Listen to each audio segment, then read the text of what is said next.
сабагыбызды андан ары улантабыз. Психология илими изилдеген объекттердин жана кубулуштардын олуттуу өзгөчөлүктөрү бар. Бул өзгөчөлүктөрдү түшүндүрүү оңой маселелердин бири эмес. Себеби психология илими биринчиден башка баардык илимдер системасынын катарында турат. Ал эми экинчиден болсо психологиялык кубулуштардын мыйзам ченемдүүлүктөрүн түшүнүү, сезүү, билүү ар бир адамдын дүйнөгө болгон көз карашынын жана аң сезиминин деңгээлине байланыштуу.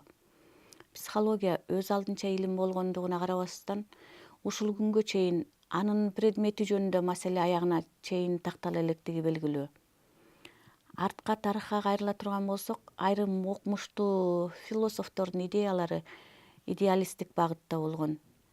Алардын философиялык ойлору боюнча рухту, материалдык дүйнөнү, жаратылышты, адамдарды, буюмдардын аң сезимде ой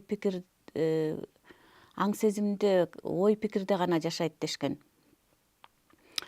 Материалисттер деген ат менен белгилүү болгон философтор материяны биринчи, ал эми аң сезимди анын туундусу катары карашкан. Психика материядан тышкары жашабайт. Ал жогорку деңгээлде өнүккөн баш мээнин иш аракетинин гана натыйжасы деп эсептешкен. Ушундай жыйынтыкка механикалык материалисттик агым менен күрөшүүнүн натыйжасында келишип, психикалык кубулуштардын өзгөчөлүктөрүн таанышып, механикалык кубулуш менен бириктирүүгө аракеттенишкен. Аң сезимдин касиеттерин жөнөкөйлөштүрүшүп, аракеттин жокко чыгарышып, аны машина механизмине салыштырышкан. Ушундай ар башкача, ар түрдүү карама каршы турган философиялык көз караштар психологиянын предметин түптөөгө негиз түзгөн. Ошентип психологиянын предметин түшүнүү коомдук өнүгүүнүн түрдүү деңгээлинде, андагы илимдин, техниканын өнүгүү эволюциясына жараша түрдүүчө чечмеленип, азыркы күнгө чейин көптөгөн окумуштуу психологдорду ынандырган бир бүтүм тыянак чыгарыла элек. Психология илиминин предметин тактап алуу, аны билүү адамдардын коомго болгон көз карашын, жүрүш турушун, иш аракет ишмердүүлүгүн, чыгармачылык жөндөмдүүлүгүн, коомго тийгизген таасирин, коомдогу ордун аныктоого мүмкүндүк берет. Негизинен алганда психология илиминин предметин аныктоодо алгач байыркы доордо жашаган акылман ойчулдардын ой толгоолору, экинчи рационалдык, үчүнчү эмпирикалык, төртүнчү бихевиористтик жана бешинчиси болуп бүгүнкү күндөгү психологдордун илимий изилдөөлөрүнүн көз караштарына таандык агымдар белгилүү. Ар бир изилдөө агымдын өз дооруна таандык ой толгоо, илимий концепциялары, көз караштары мезгилден мезгилге тогошуп, өз кезегинде психологиянын өнүгүшүндөгү алдыга шилтенген кадамы болгон. Байыркы доордогу адамдар бири-бирине көз каранды болбогон эки кубулуштун бар экендигине көңүл бурушкан. Биринчиси зат түрүндө жашаган нерселер, андагы түрдүү заттар. Экинчиси зат түрүндө жашабаган, адамдардын өз алдынча элестетүүсү, ойлоосу, кабыл алуусу, ушундай зат түрүндө эмес кубулуштардын пайда болуусун ачык түшүндүрө алышкан эмес. Алар заттар сыяктуу эле объективдүү, аң сезимге көз карандысыз жашайт деп белгилешкен. Бул түшүнүккө жооп бериш үчүн жан, душа деген терминди ойлоп табышкан. Башкача айтканда, зат түрүндө жашабаган кубулуштардын пайда болушуна жан себепчи болот дешкен. Ушундай ой жүгүртүүлөрдүн негизинде психология деген терминдин пайда болгондугу белгилүү. Демек, психология деген термин грек тилинен которгондо псюхе жан, логос окуу, илим дегенди түшүндүргөн. Ошентип психология жан жөнүндө илим катары өз тарыхын баштаган. азыркы мезгилдеги көз караш менен караганда бул термин тарыхый мүнөзгө гана ээ болуп, илимий негизде жок эсе. Ал эми рационалдык психология, рационалдык көз карашта изилдөө жүргүзгөн психологдорду төмөндөгүдөй суроолор кызыктырган. Жан түбөлүктүүбү же түбөлүктүү эмеспи? Жан жаланган адамдарга тиешелүүбү же айвандарда да болобу? Адамдардын жашоо турмушунда жандын кандай мааниси бар? Мындай суроолорго алар эч кандай тажрыйба жүргүзбөстөн божомол ой жүгүртүүлөрдүн негизинде жооп берүүгө аракеттенишкен. Ошондуктан рационалдык психология деген түшүнүк рационал акылга тиешелүү, акылга жараша деген маанини түшүндүрүп, ушундай божомол менен жооп бергендерди рационалисттер деп аталганы да ошондон. Мындай багыттагы ой пикири бөлүшкөн психологдордун айтуусу боюнча психология илиминин предмети болуп акыл эсептелген. Ушундай рационалисттик көз карашка алгачкылардан болуп өз пикирин кошкон Демокрит болгон. Демокрит жанды атомдордон турган өтө кыймылдуу материалдык затка теңеген жана ошол жан тышкы дүйнөдөн сезүүнү алып кыймылга келет деп түшүндүргөн. Демокриттин ой жүгүртүүсү материалисттик болгону менен түшүндүрмө көз карашы механикалык деңгээлден ашкан эмес. Жан тууралуу илимий ой пикирлердин жаралышына негиз салгандардын бири грек ойчулу Аристотель болгон. Аристотель психология илиминин негиздөөчүсү катары тарыхта калган.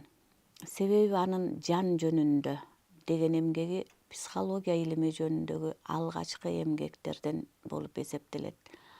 Аристотельдин жан тууралуу түшүнүгү Демокриттин оюнан айырмаланып, башкача элестеткен. Себеби Аристотель Демокриттин жанды зат катары караган көз карашына каршы болгон. Бирок материядан бөлгөн эмес, жан жашоо мүмкүнчүлүгүнө ээ болгон дененин табигый формасы катары белгиленген. Ошондой эле Аристотель психиканын илимий негизинде түзгөн бул ою башкача ойчулдардын пикиринен айырмаланган. Жан тууралуу өз пикирин тарыхта калтырган ойчулдардын дагы бири Платон болгон. Платондун ою боюнча жан баардык башка заттардан, кубулуштардан айырмаланган негизги мазмун деген.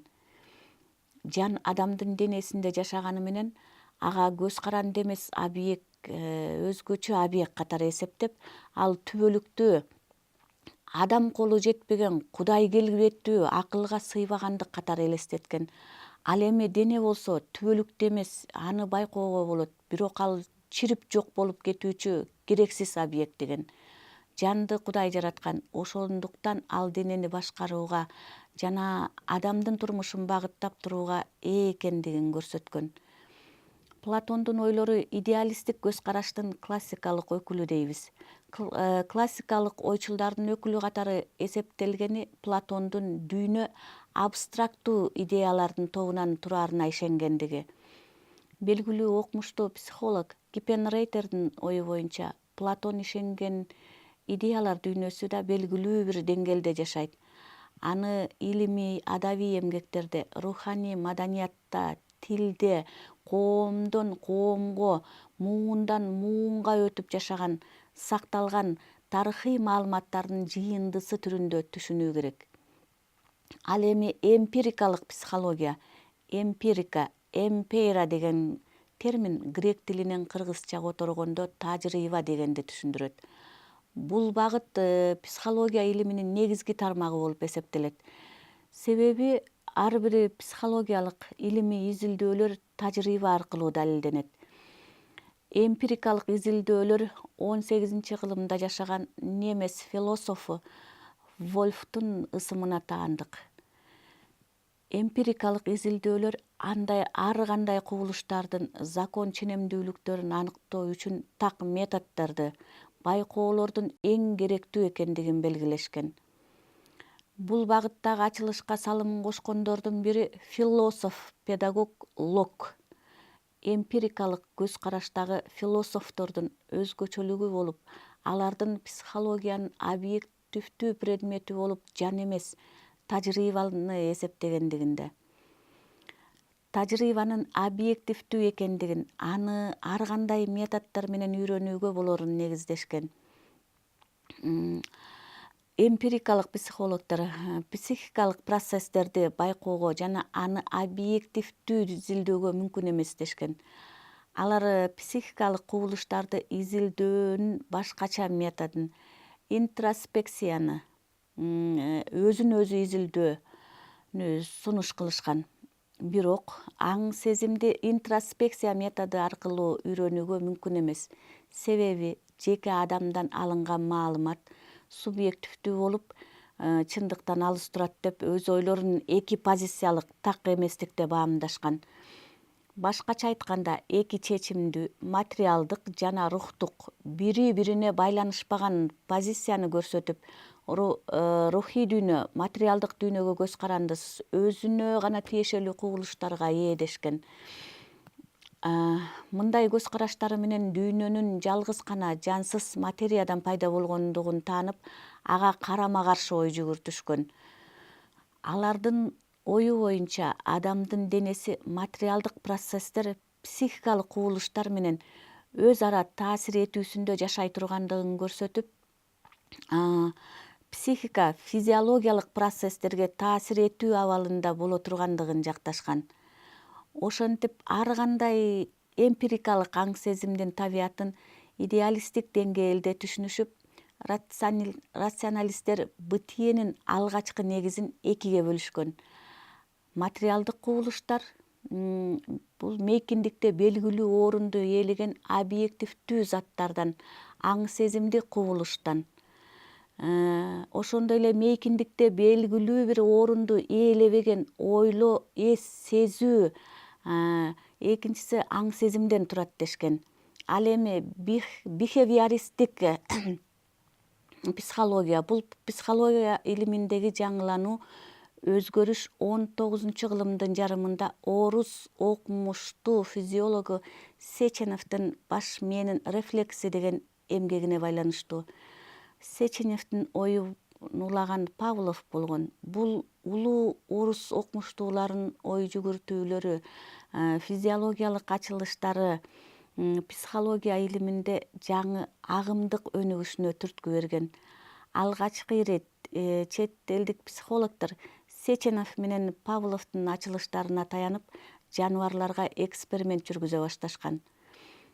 19-кылымдын аягында америкалык психолог Торндайк жаныбарлардын жүрүш-турушун атайын түзүлгөн шарттар менен үйрөнүп, ошол шарттарда пайда болгон ыктарын, алардын себептерин изилдеген.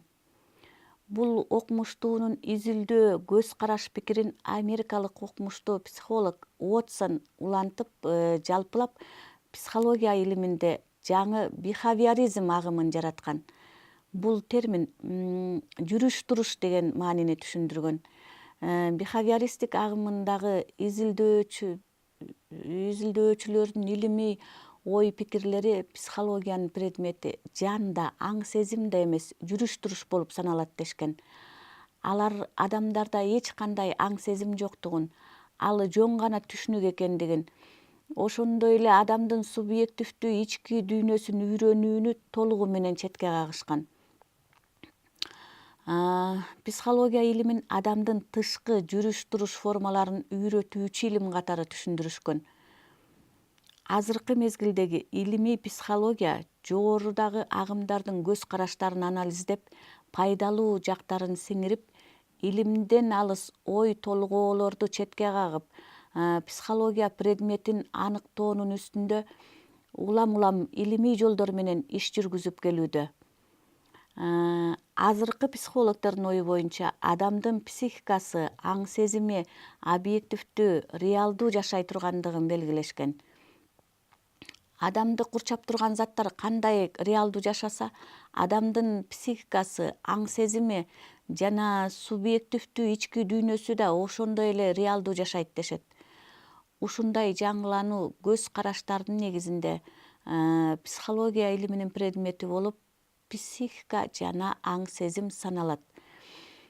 Ошентип психологияда психикалык кубулуштарга сезүү, кабыл алуу, эс, көңүл буруу, эмоция, сезим, түшүнүк ал эми алардын пайда болуу себептери, инсандын жекечелик белгилери, темперамент, мүнөз, жөндөмдүүлүк жана ошондой эле адамдын жекече иш аракетинин психологиялык өзгөчөлүктөрү, мотив, ык жана оюн, эмгек иш аракеттери эсептелип өзүнчө тармакта изилденет.